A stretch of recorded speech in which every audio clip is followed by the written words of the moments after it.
हजरत आमिना रजी अल्लाह ताला अन्हा फरमाती हैं कि जब मेरा बच्चा मेरे पेट में था तो मुझे बड़ी अजीब अजीब चीजें नजर आती थीं। अगर मैं घर से बाहर निकलती तो एक बादल का साया मेरे ऊपर आ जाता और मुझे धूप बिल्कुल महसूस न होती। अगर मैं पानी भरने के लिए जमजम के कुएं की तरफ जाती तो रास्ते के पेड़ अपनी टहनियां मेरे सामने झुका देते, जैसे मुझे सलाम कर रहे हों। मैं हैरान होती कि ये सब सिर्फ मेरे साथ ही क्यों हो रहा है। जब मैं जमजम के कुएं के पास पहुंचती तो नीचे का पानी अपने आप ऊपर आ जाता और बिल्कुल मंडेल तक भर उठता।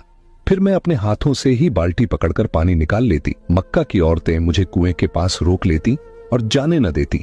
वो कहती, ए आमिना, तुम थोड़ी देर और यहीं खड़ी रहो, वरना तुम्हारे जाने से पानी वापस नीचे चला जाएगा और हमें पानी भरने में बहुत मुश्किल होगी। इसी तरह हजरत आमिना रजी अल्लाह ताला अन्हा फरमाती है कि मैं सुना करती थी कि जब बच्चा पेट में होता है तो मां को बहुत तकलीफें झेलनी पड़ती हैं।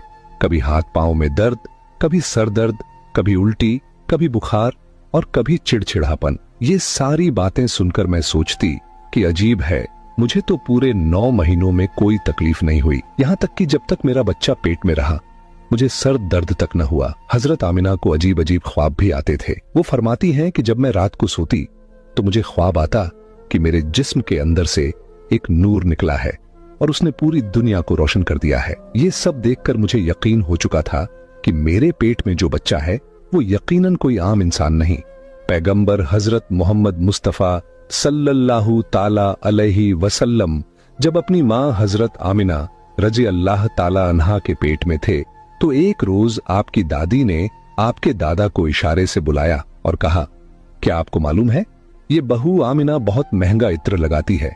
मैं तो परेशान हो चुकी हूँ, आप जरा आमिना से इस बारे में पूछिए। ये सुनकर आपके दादा ने कहा, इस बारे में तू ही पूछ लेती, तूने क्यों नहीं पूछा? तो आपकी दादी ने कहा, मैंने कई मर्तबा कोशिश की, लेकिन जब भी मैं आमिना के सामने जाती हूँ तो उसका नूरानी चेहरा देखकर खामोश हो जाती हूँ। आमिना के चेहरे पर इतनी चमक आ गई है कि मैं कुछ पूछ ही नहीं पाती, आप ही जाकर पूछ लीजिए। ये सुनकर आपके दादा ने कहा, तू औरत जात है, घर में रहती है, लेकिन मैं मर्द हूँ, घर से बाहर निकलता हूँ, मक्का में कुरैश का सरदार हूँ। जो भी मुझसे मिलता है पूछता है, ऐ अब्दुल मुत्तलिब, तुम्हारे घर से इतनी इत्र की खुशबू कहाँ से आती है? और हाँ, एक अजीब बात यह है कि इत्र की खुशबू वहीं से आती है जहां आमिना जाती है।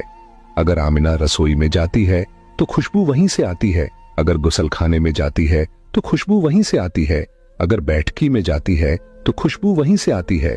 और ये कोई मामूली इत्र नहीं है, न इराक का